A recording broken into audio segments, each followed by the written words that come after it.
Hello, hi, good to see you. Well, I don't really see you, but it is good to be here today. October 6th, 2023, Friday, getting ready for a nice weekend. But I want to talk to you today about what I think is a pretty important topic.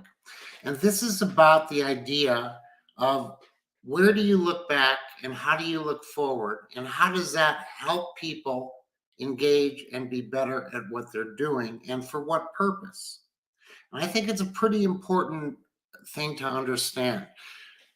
In the 30s, in the 1940s, in the 1950s, and the 60s, and the 70s, for years and decades, people went to work and they became the tool for the company to use to be able to just do what the leaders, the executives decided to do in the company. So there was a very small group of people that made decisions and said, this is how we're going to do it. And let's move a machine or a person to do it this way. And that was the entirety of where people stood to get to the outcome that the business wanted. In the 1980s, General Electric, the CEO of General Electric, decided to develop a program called Six Sigma.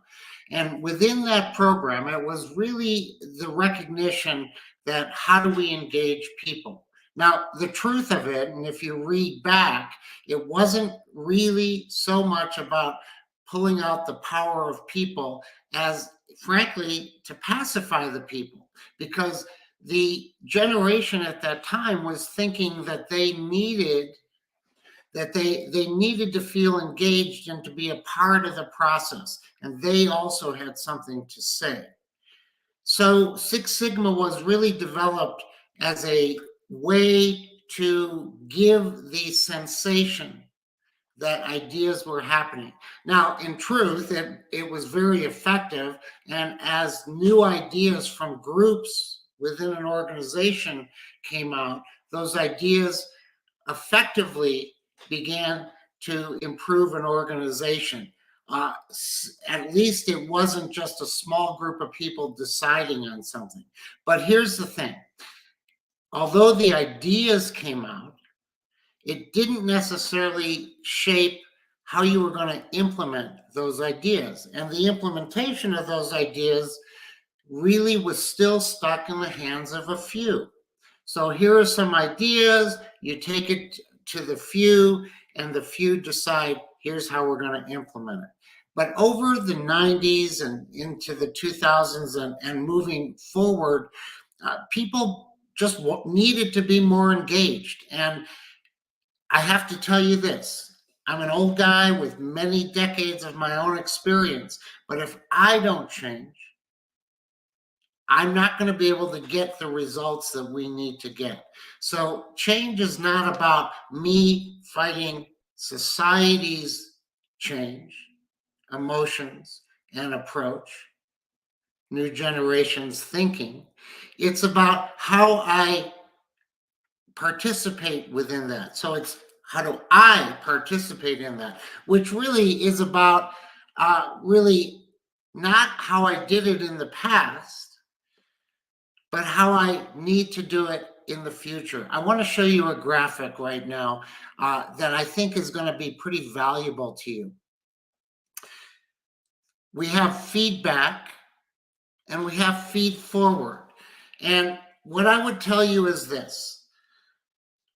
My father, who was a brilliant man and insisted on perfection and having me as his child do better at what I was doing, always told me what was wrong, always told me what I should not have done. And the goal, I'm sure he had, was to make sure that in the future I did it, and that I did it differently, and that I improved. So the entirety of the way that he worked to help me improve was only focusing on my past. He was only commenting on what I had already done, comment on previous work. And I'll tell you what it led to. It led to me feeling judged, feeling isolated, feeling less, and it did not necessarily motivate me to be better. It certainly didn't tell me how to be better. I was able to see my problems. He pointed out my problems, and he would dump on me. It was like, you did this wrong, you did this wrong, you did this wrong. And there was no plan of action. It wasn't ever a conversation about what we would do in the future. Today, our generations want to not be talking about what was in the past. And although my father was not unique in the fact that people preferred to find out what's wrong, not what's right, it changed. And people, my generation, and as we got further along, began to say, wait a minute, living in my past doesn't do me much good. It's not really helping me change. I still don't know how to make a change. So this leads to today's thinking of feed forward. Feed forward is really just, look, what do we do now? How do we do something? What do we do next time?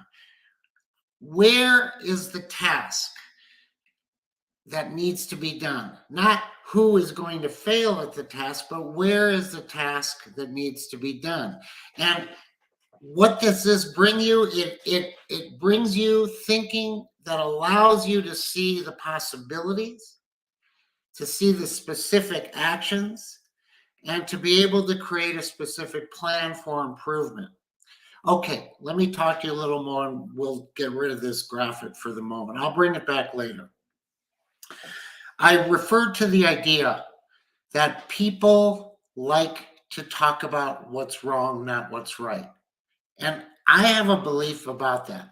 And my belief is that talking about what's wrong, I somehow makes people feel pretty smart, because it's not difficult for me to look at something that has happened and to find out the flaws in what has happened. It's just not the very tough to do that. It also creates drama and emotion. And frankly, people like to connect with what is wrong. I'll give you an example of myself. The other day, I'm in a board meeting, and I quickly put together a graphic of how we were performing over the last 18 months. And when I put it in, the numbers, the 18 months of performance, and this was in like 30 seconds, actually, while I was doing the board meeting and talking, I put it in backwards. So the graphic started, the closest term, the near term, was on the left, and the farthest date was on the right. Well, we all know that graphics work the other way, right? They start from left as the oldest date, and they go to right. So we were improving, and you could see, you would have seen the improvement like this. But because I put it in the opposite way, it looked like this. Didn't change the numbers, didn't change the point I was making. But the reality is, for a long period of time after I showed it, people began to chuckle and laugh, and it was a serious moment in the meeting. Nonetheless, people were critical. They felt that they could gather friendship, they could gather within each other and share the joke that this was wrong, this was not right. And through that entire experience, we ended up missing the salient point. Of course, I recognized it, I worked hard and made the point, but the emotion that should have been attached to the point disappeared. And it meant that the value of the point I was making was less than what I had hoped it would be. And that was because people look at what is critical. as easy to do, easy to bond with each other, versus what is right. And what is right is what we do in the future. Now, look, there are times we just want to look back and we think that's of value, and I'll give you a good example right here. The Denver Nuggets, of which is my team in basketball, they won the finals of the NBA championship. And I wear this all the time to remind myself and people around me that the Denver Nuggets are champions, and they will always be champions. So there are times you just want to look back. But does this championship mean that this year and next year they can be champions? No, it doesn't mean that at all. It just means that they had a success in their past, and that success is something to celebrate. Sometimes when we look at the past and we make a plan for the future, it doesn't work. And I'll give you a quick example. Last night, I really was in the mood for junk food. And I had a few of these Cheetos. And, I don't eat them much, but they just really worked for me last night. And I had a few. And I thought, you know what? I'm going to have some of these when I wake up in the morning. I don't know why I don't eat like that. I had a craving to do it. Well, I look at these this morning and they disgust me. So planning forward and looking back, it's kind of a difficult thing to decide, where do you draw the line? I'll tell you, I like to do it this way. I like to recognize that the past has given me experiences, but that past does not insist that I judge what I did in the past and how it applies to the future. So as an example, I have had customers or potential customers say no to me and decide, no, we're not going to use you, your service, or your product. And because I was desperate to make that sale, I may have gotten on an airplane and flown out, broken into their boardrooms and convinced them to buy something after all. And most of the time, I haven't been able to convince them. Most of the time, I didn't do it. But occasionally, I did have success. So if I now want to go to the future and take that past experience, where does that reside? Does it reside in the idea that, look, most of the time it doesn't work, so don't get on an airplane, don't fly out? The past does not necessarily reflect on the future. I believe you want to recognize there is an experience there. You want to not dwell on that experience. I think most of us are smart enough to know that we can feel it and see what has been done, but all of us want something better in our future, don't we? All of us want to find out, how do I get better?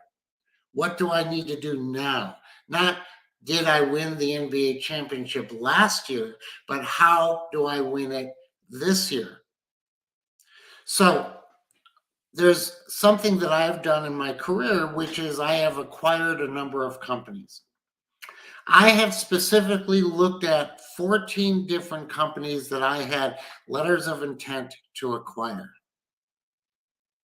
That's something that's happened in my past. Of those, I've been able to close on 6 of those. So of the 14, I've been able to close on 6. Now, as I would go through one after the other, if I got stuck in my rate of failure, I assure you I never would have gotten to the 6 that were game changers in my life. So it's said that, yes, I have an experience that sometimes these deals break down. So as I move into the future, continue to do those deals, maybe I've learned that there is a percentage of failure or success, that works. Maybe it's 6 out of 14. I don't know for sure. And maybe there's value to that. But in my future, it maybe is telling me do more, not less. Do more, not less. Not expect that it won't work because the majority of them didn't work. Now, we talk about debriefing as a way to interpret the past. And I believe a debrief can be beneficial, but the problem with a debrief is that people are doing the debrief. And as I said earlier, people, their nature is to see what is wrong, not what is right. So the risk in debriefing is to get too involved in the problems that happened. And those problems that happen can create such an acute feeling of anxiety in the people that you're talking to that essentially that becomes defeatist. And then how do you really feed forward if the feedback you're giving it creates a problem? So here's what I would say, and I'm going to put up the graphic again to remind you of this. Feedback is a focus on the past. Giving feedback does because it has inherent problems doesn't mean that you shouldn't do it, because it also can create opportunities for learning. But you must be very aware of where feedback resides in learning. And you really have to understand that the strength today of generations to get to the outcome that we all want to get to is how do we do it forward? How do we feed forward, not feedback? How can we plan next steps?